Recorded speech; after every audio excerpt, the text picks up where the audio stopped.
This is one of the most scandalous operations in the history of peacetime. When one of Europe's leading nations, France, carried out a secret mission in a foreign port. When a ship full of activists was sunk to bury nuclear secrets. When deception, fake identities, and explosives replaced diplomacy. Why did France take such a drastic step? What information was meant to disappear with the ship? And what happened to those who tried to expose the truth? You will see how this story changed the environmental movement, shattered diplomatic ties, and triggered an international scandal. Most importantly, you will learn what nuclear testing facts in the Pacific were meant to be hidden forever. Stay with us until the end.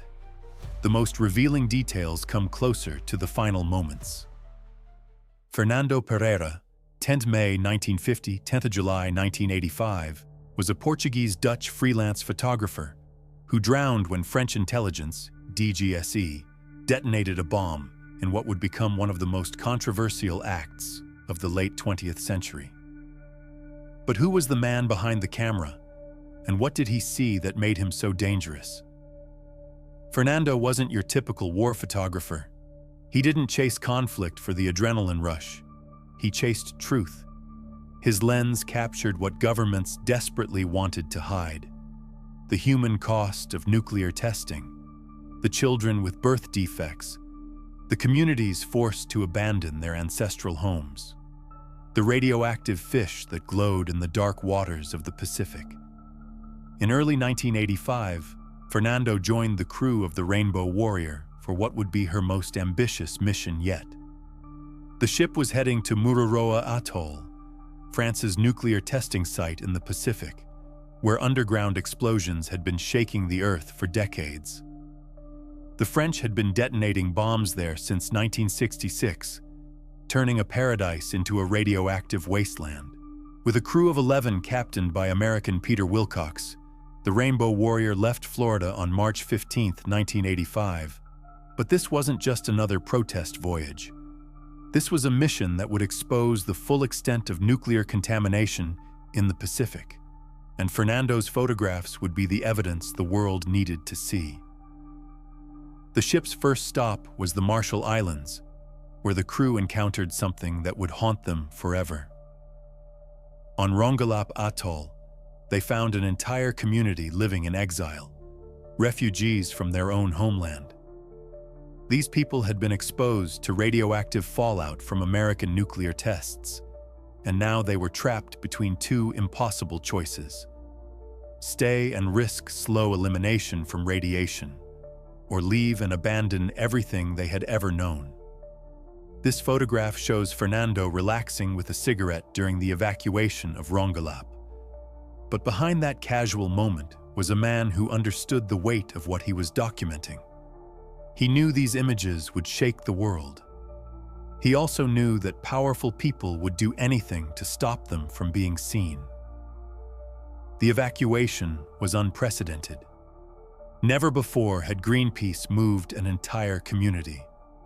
But as the Rainbow Warrior sailed toward New Zealand, loaded with refugees and radioactive evidence, Fernando continued shooting. Frame after frame, he captured the human cost of nuclear testing. Each photograph was a weapon against the secrecy that protected the nuclear powers. But someone was watching. Someone who understood that Fernando's camera was more dangerous than any protest banner, more threatening than any diplomatic complaint. Someone who decided that the Rainbow Warrior and everyone aboard her had to be stopped.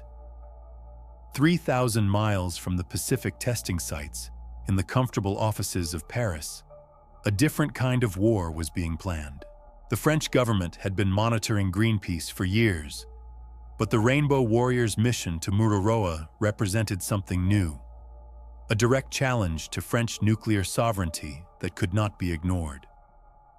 The operation was given a code name that would later seem prophetic: satanic. But there was nothing supernatural about what happened next. This was cold, calculated state terrorism, planned with the precision of a military campaign and the ruthlessness of a criminal enterprise. The French Secret Service, the DGSE, had been watching the Rainbow Warrior since she left Florida. They knew her route, her crew, her mission. They knew that Fernando Pereira was documenting everything, and they knew that his photographs could destroy France's carefully constructed narrative about safe nuclear testing. But how do you sink a ship in a foreign harbor without starting a war? How do you eliminate witnesses without creating martyrs? The French had a plan, and it was already in motion. The first agents arrived in New Zealand weeks before the Rainbow Warrior. They came as tourists, backpackers, businessmen, a honeymoon couple with Swiss passports, a chartered yacht with diving equipment, a young French woman who volunteered at the Greenpeace office in Auckland, asking innocent questions about the ship's schedule. The sinking was a cause of embarrassment to France and President François Mitterrand. They initially denied responsibility, but 2 French agents were captured by New Zealand police. But the operation had been planned at the highest levels of government. This wasn't the work of rogue agents. This was state policy. The French had studied their target carefully.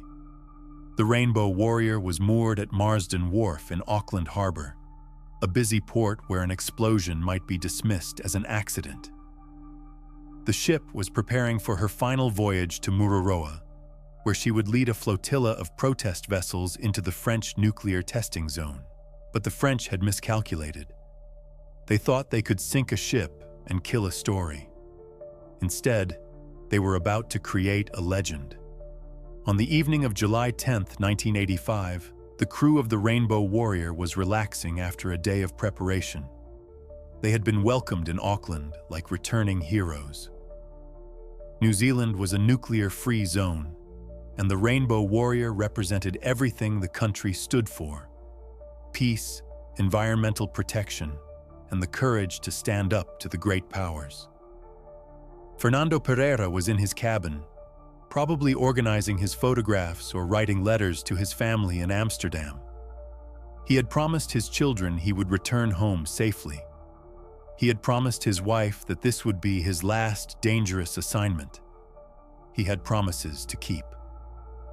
But as midnight approached, the hunters were closing in. The silence of Auckland Harbor was broken by 2 explosions, 9 minutes apart. The first blast shook the Rainbow Warrior like a giant's fist, throwing the crew from their beds and plunging the ship into darkness. The second explosion, more powerful than the first, tore through the vessel's hull and sealed her fate. In the chaos that followed, 11 crew members fought their way to the surface. But one man never made it out. One crew member, Fernando Pereira, had been killed.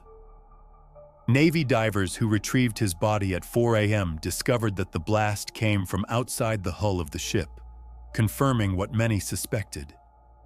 This was no accident. The bombs had been placed by professional divers, trained military personnel who knew exactly where to strike for maximum damage. The first explosion was meant to cause panic and confusion. The second, planted beneath the crew quarters, was meant to ensure the ship would sink quickly, giving no time for rescue or escape. But something went wrong with the French plan. The explosions came too close together, trapping Fernando below deck as the ship began to list. While his crewmates stumbled toward the exits, Fernando was caught in the collapsing structure of the ship's interior. He drowned not from the initial blast, but from the water that rushed in as the Rainbow Warrior slowly sank. The French agents who planted the bombs later claimed they never intended to harm anyone.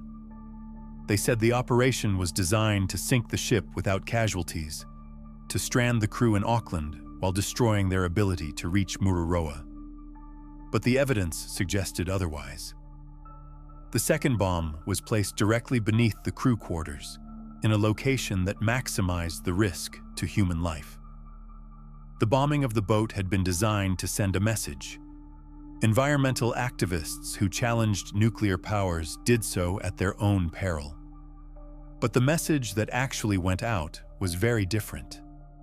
Instead of silencing Greenpeace, the bombing transformed the organization from a fringe environmental group into a global symbol of resistance.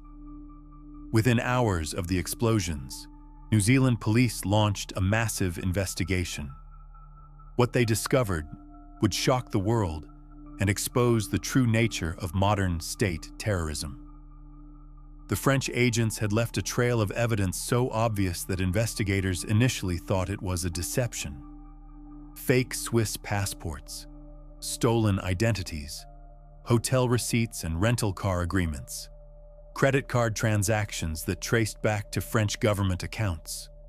The so-called Swiss honeymoon couple, who had been asking questions about the Rainbow Warrior's schedule. The mysterious yacht with diving equipment that had entered New Zealand waters illegally. But the most damning evidence was yet to come. As divers examined the sunken Rainbow Warrior, they found something that would change everything. The signature of military-grade explosives, the kind used only by government agencies. This wasn't the work of amateur saboteurs. This was a professional military operation, carried out by agents of a friendly democratic government. The French government's response to the bombing was a masterclass in deception and misdirection. Even as evidence mounted against their agents, French officials maintained a facade of innocence that became increasingly difficult to believe. President François Mitterrand, the socialist leader who had promised to end nuclear testing, personally denied any French involvement.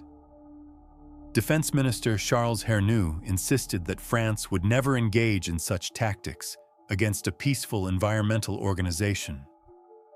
Admiral Pierre Lacoste, head of the DGSE, claimed his agency had no knowledge of any operation in New Zealand.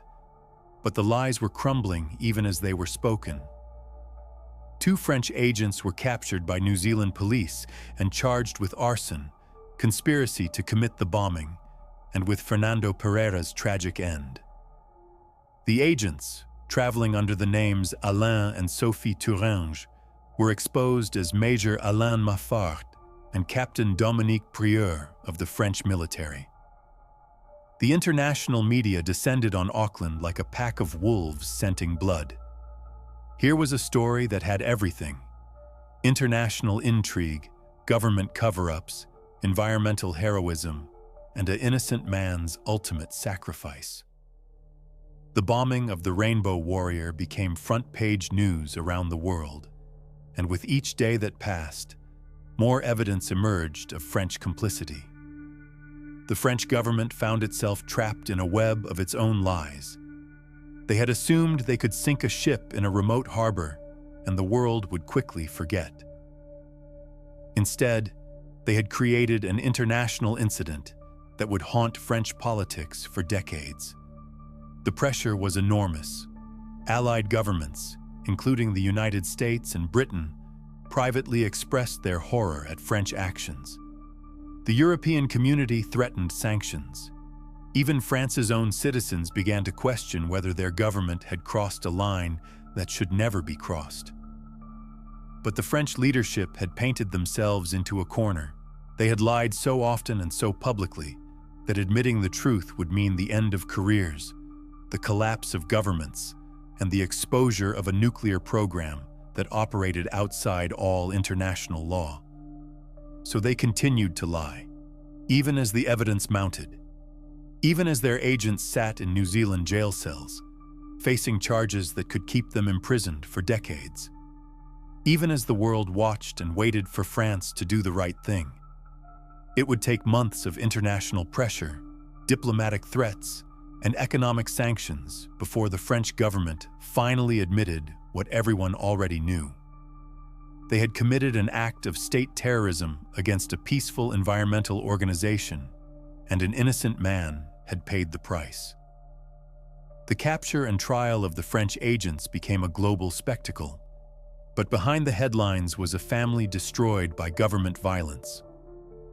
Fernando Pereira's widow and 3 children found themselves at the center of an international incident. Their private grief transformed into a public symbol of the cost of environmental activism. In a statement in French, Greenpeace responded, "Nothing will bring back Fernando Pereira, but to honor him is a duty."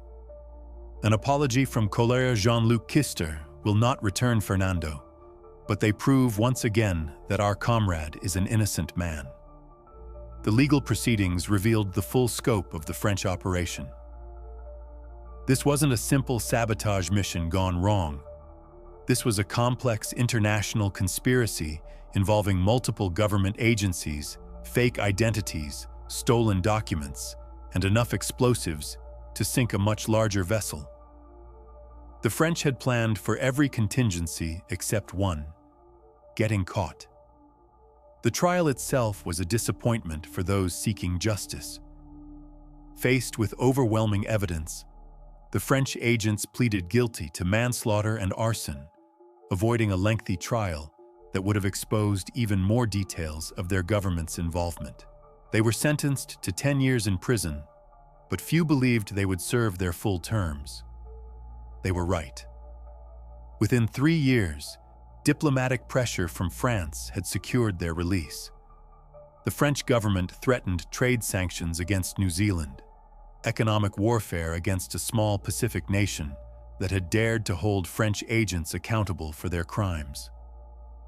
The message was clear: powerful nations could commit terrorist acts against environmental activists with impunity, as long as they were willing to apply enough economic pressure afterward. Justice was negotiable when nuclear powers were involved. But the French had achieved the opposite of what they intended. Instead of silencing Greenpeace, they had made the organization famous around the world. Instead of stopping nuclear protests, they had created a martyr whose story would inspire environmental activists for generations. Instead of protecting their nuclear testing program, they had exposed it to unprecedented international scrutiny. Fernando Pereira's photographs, the images that the French had tried so desperately to suppress, became some of the most powerful anti-nuclear propaganda ever created. His pictures of the Rongelap evacuation, of radioactive communities, of the human cost of nuclear testing, were published in newspapers and magazines around the world. The man who had died trying to document the truth about nuclear testing had become more powerful in decline than he had ever been in life. His camera had been silenced, but his story spoke louder than any photograph ever could. The sinking of the Rainbow Warrior marked a turning point in the global environmental movement, but it also revealed something darker about the nature of power in the nuclear age. Governments that claimed to protect democracy and human rights were willing to commit acts of terrorism when their strategic interests were threatened. The French eventually admitted their guilt, but the apology came with conditions and limitations that revealed the shallow nature of their remorse. They paid compensation to Greenpeace and the New Zealand government, but they continued their nuclear testing program. They expressed regret for Fernando Pereira's passing, but they promoted the officers who had planned the operation. The lesson was clear. In the world of nuclear politics, environmental activists were expendable.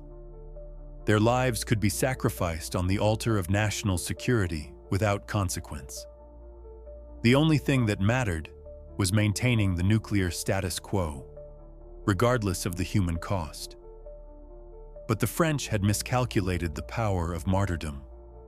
Fernando Pereira's story became a rallying cry for environmental activists around the world. Greenpeace Aotearoa says today is a moment to reflect on the past and remember the life of Fernando Pereira, the photographer who was killed in the bombing, and his legacy continues to inspire new generations of environmental activists. The Rainbow Warrior incident also marked the beginning of the end for nuclear testing in the Pacific. The international outrage over the bombing created pressure that the nuclear powers could no longer ignore. One by one, the testing programs were suspended. The weapons moved to other locations. The Pacific Islands slowly began to heal. It would take years, but eventually the French did stop testing at Mururoa. The Americans abandoned their Pacific test sites. The British ended their nuclear experiments in the region. The Rainbow Warrior had achieved in her destruction what she might never have accomplished while afloat: the beginning of the end of nuclear testing in the Pacific. But the cost had been enormous. Fernando Pereira would never see his children grow up. He would never take another photograph. He would never return home to Amsterdam, as he had promised his family he would. His life had been sacrificed for a cause that others considered more important than his survival. The question that haunted everyone involved was simple.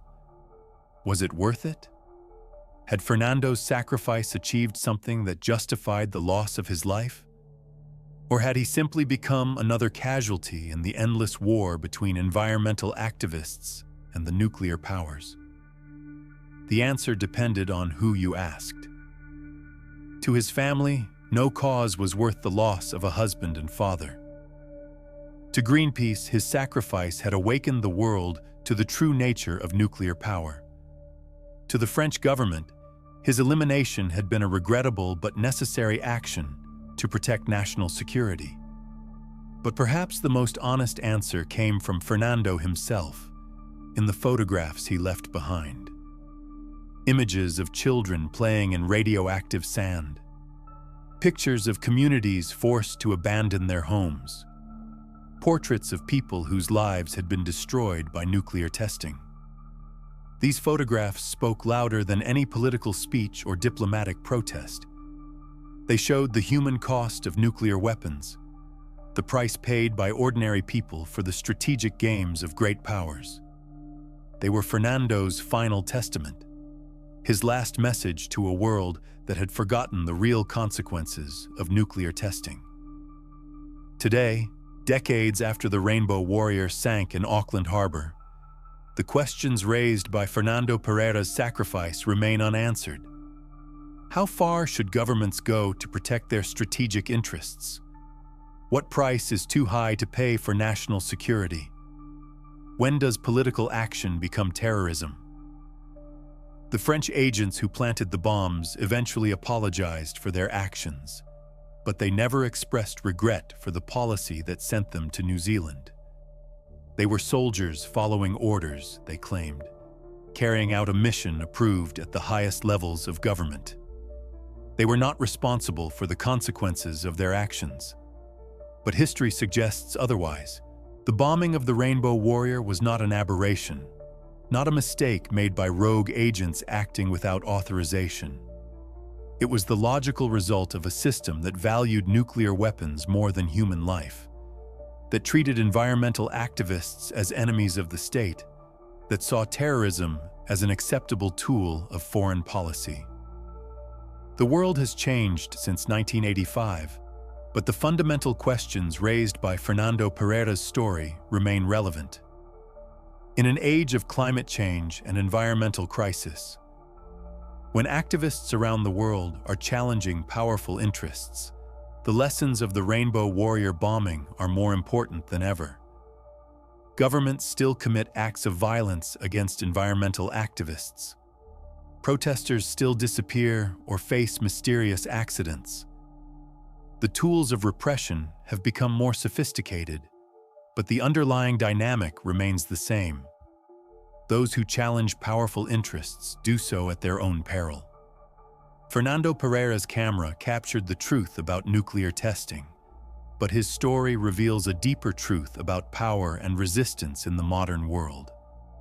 In the end, he paid the ultimate price for believing that the world needed to see what the nuclear powers were hiding. His sacrifice was not in vain. The Rainbow Warrior incident changed the course of environmental activism, exposed the true nature of state terrorism, and helped bring an end to nuclear testing in the Pacific. But it also revealed the price that activists must be willing to pay when they challenge the most powerful forces in the world. The question that remains is whether we are willing to pay that price, and whether the causes we fight for are worth the sacrifices they demand. Fernando Pereira answered that question with his life. The rest of us must answer it with our choices,